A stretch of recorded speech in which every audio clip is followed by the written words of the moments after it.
Hello everyone, welcome back to the channel. In today's video, I'm going to show you how to fix Replit connection problems step by step. If Replit isn't loading properly, your project won't connect, or the preview isn't working, this guide will show you a few simple things you can try. First, open Replit in your web browser and sign in to your account. Then open any project that you're working on. If the project takes too long to load, the preview doesn't connect, or you see a connection-related message, don't worry. These issues are usually easy to fix. The first thing you should do is refresh the page and wait a few moments. Sometimes the connection is restored automatically.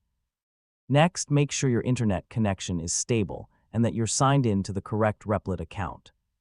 If you're using a VPN or proxy service, you can also try disabling it temporarily and then reload the page. If the problem continues, close the project, reopen it, or try opening Replit in another browser.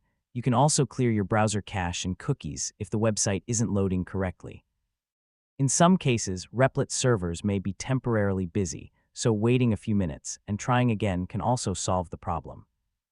If you're still experiencing connection problems after trying these steps, check whether Replit is working normally for other users, or simply try accessing your project again later.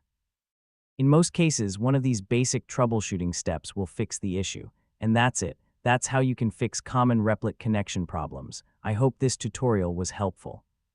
If you enjoyed this video, please give it a thumbs up, subscribe to the channel, and turn on the notification bell for more Replit tutorials. Thanks for watching, and I'll see you in the next video.